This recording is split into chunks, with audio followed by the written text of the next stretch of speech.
sessions. J'ai le flow, t'as le son, t'as les sessions. T'es en face sur le ring, t'as les lésions. King partout, toutes les régions. J'suis posé dans le coupé. Je suis John Malonga, ou encore on m'appelle souvent Johnny Légende, parce que en fait c'est comme ça que mes amis m'appellent. Et je suis le créateur, fondateur, manager, producteur aussi, je fais aussi des beats. J'ai lancé ma structure qu'on appelle Légende Sound Production et Distribution. Et d'où ce qui m'amène donc à la deuxième question qui signifie c'est quoi LS? LS, en fait, c'est une structure, c'est, disons, une maison de distribution de musique, seulement en digital, donc on ne fait pas de vente physique. Nous, on ne vend qu'en ligne. Donc, je vais expliquer avec des mots très simples. Tu nous donnes ton son, on le distribue sur les plateformes de stream, on prend soin de tes pages sur Spotify, Deezer, on s'occupe de tout, en fait, sur iTunes. On essaie vraiment que quand tu mets ton son, ou ton morceau sur ces plateformes-là, tu peux avoir un gain après, pas juste mettre la chanson après tu te dis c'est fini, quoi. Donc nous on fait en sorte que tu aies plus de visibilité avec des influenceurs sur Instagram, des influenceurs un peu partout, Facebook, des chaînes de radio, télé, pour que vraiment tu sois plus visible. Et plus tu es visible, plus tu as un gain en retour. Donc c'est un peu ça LS. Donc, le vrai objectif de LS, c'est en fait, surtout par exemple en Afrique où Internet c'est encore un peu chaud, hein, ça on sait déjà. Donc, le vrai objectif de LS, c'est vraiment mettre les bases pour que les artistes puissent commencer à bien gagner de leur musique. Donc, vu que l'un des revenus dans la musique, ça passe par les plateformes de stream, les plateformes digitales de téléchargement. Du coup, nous, on fait en sorte que déjà sur ce côté-là, tu n'aies plus à t'inquiéter. Comme ça, quand un jour tu dois signer en major, un jour tu dois signer dans des grands labels, au moins ils verront que tu as déjà des bases qui sont bien solides et après, ta carrière elle va juste glisser, pas compter encore là à chercher. Donc, on veut faire en sorte que déjà les artistes congolais, vu que moi je suis congolais, donc du coup, je reviens pas au pays pour voir ce qui se passe et voir comment aider. Donc déjà, faire en sorte que d'ici quelques années, que tout ce problème-là, ça ne soit plus un problème tabou ou bien que les gens ne se posent plus trop des questions, que les artistes sachent vraiment comment faire. Après, pourquoi avoir choisi ces artistes avec lesquels vous évoluez? D'abord, ce sont des amis, ce sont des potes, hein, c'est des connaissances aussi. Après, ils nous sont devenus très amis. Du coup, ça a été facile avec eux de dialoguer, qui me parlent de leurs problèmes, moi aussi. Et après, du coup, ce qui a fait en sorte qu'on puisse travailler ensemble, ça marche tellement bien parce qu'en fait, on se connaît déjà avant la musique. Du coup, il y a ce lien-là qui est déjà assez fort. Et quand on ajoute encore la musique qui est notre point commun, vu que tous les mois qui bossent pour ma boîte, eux, les artistes qui m'emmènent leur son, on kiffe, tu vois. Et du coup, ce qui fait en sorte que je les choisisse. Et aussi parce que d'abord, j'aime leur musique. Si tu n'aimes pas la musique de ton artiste, je ne vois pas comment tu auras la force de te battre pour lui. Donc, d'abord, j'aime leur musique. Et après, c'est des gars bien aussi. Du coup, on s'entend bien et voilà, on avance.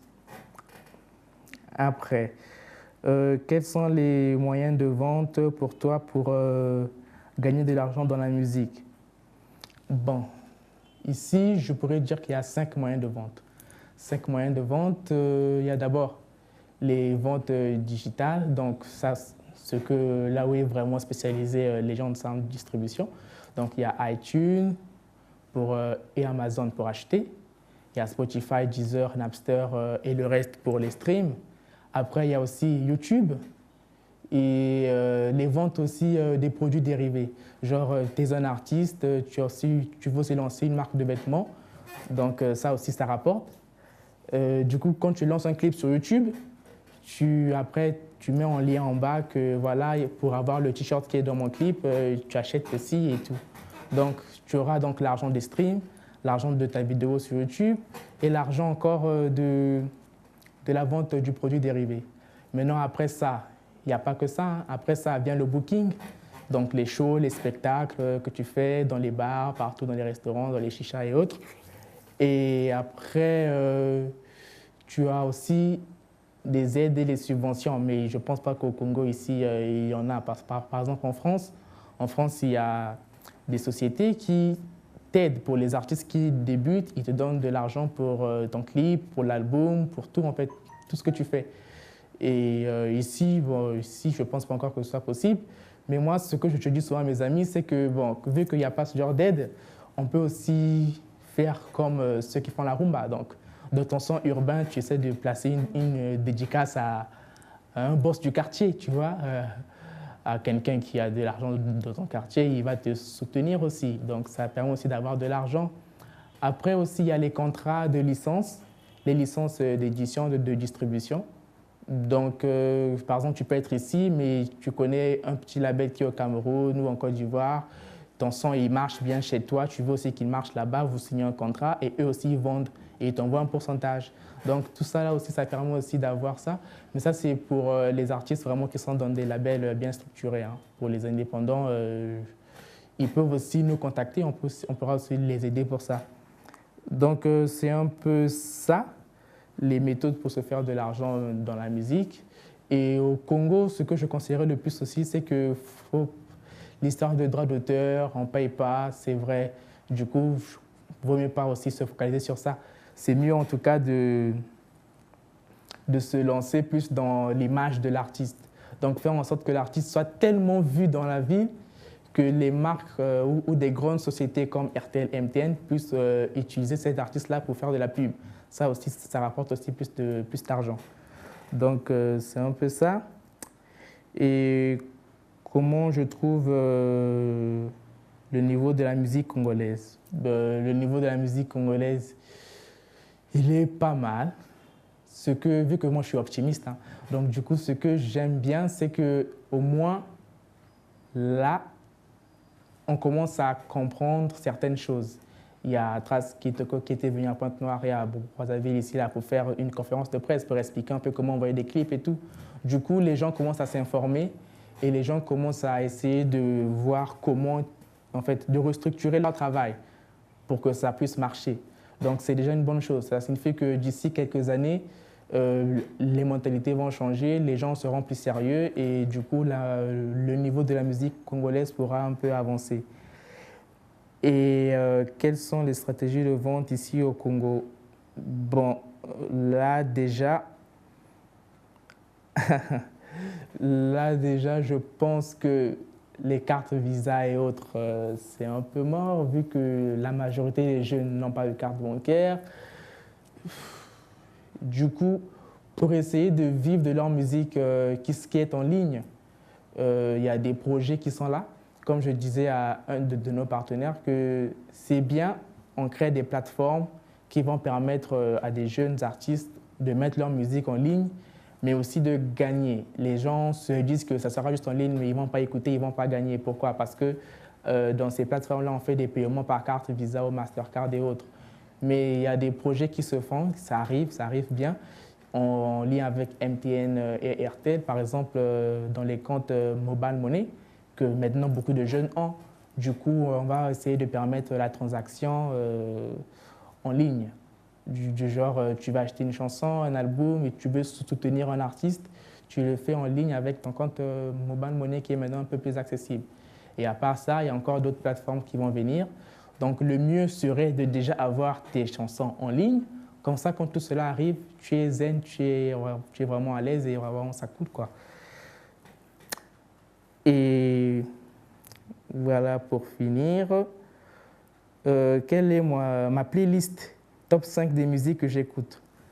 Alors, là, désolé, je suis un peu grippé.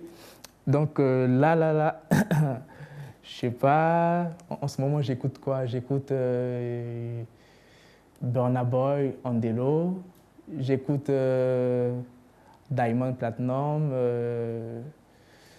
en ce moment j'écoute qui encore? J'écoute Taki Taki de Snake. Et aussi il y a un artiste hollandais que j'aime bien, il s'appelle Frena.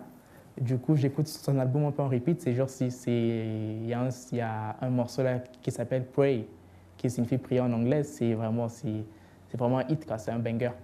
Et je kiffe vraiment. Et après, Top 5 des artistes préférés.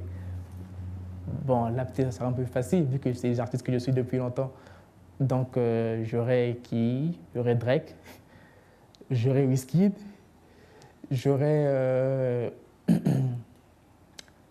alors, je vais prendre aussi un Congolais, déjà Jah Marley, mon artiste que je soutiens beaucoup. Yo Rich aussi, que je kiffe bien aussi, son délire. Il est congolais, mais il ne fait pas les choses comme les Congolais. Du coup, je kiffe beaucoup. Et après, j'aime beaucoup aussi Niska. En fait, tous les Congolais aiment Niska, il est vraiment sale. Et aussi, en cinquième pour l'étranger, bon, je prendrais aussi Damso. Et le mot de la fin, que dis-tu aux artistes congolais? Qu'est-ce que je dis aux artistes congolais?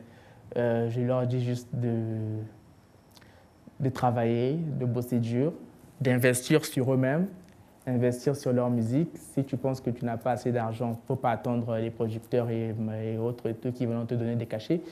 Essaie de faire quelque chose, tu trouves de l'argent, tu investis dans ta musique, tu investis dans ton style. Voilà, il faut s'informer en fait. Et j'aimerais aussi profiter de l'occasion pour dire qu'avec notre équipe, on aimerait même organiser des séminaires, des conférences où on va demander, on va apprendre aux artistes certaines choses qu'ils ne maîtrisent pas sur le game, tu vois. Donc du coup, tout cela se fera, j'espère. Comme ça, ils sauront comment mettre leurs chansons sur les plateformes, comment vivre de leur musique, qu'est-ce qu'il faut faire dans le booking, est-ce qu'il faut avoir un manager ou pas, est-ce qu'il faut être en label ou non. Tout cela, j'aimerais... Parce qu'en fait, le Congolais, il n'avance pas parce qu'il n'est pas informé, il ne connaît pas. Mais s'il s'informe, si on l'explique comment faire, je pense qu'il pourra structurer sa façon de travailler et sa façon de vendre son produit. Donc, c'est juste ça, travailler, soyez patient.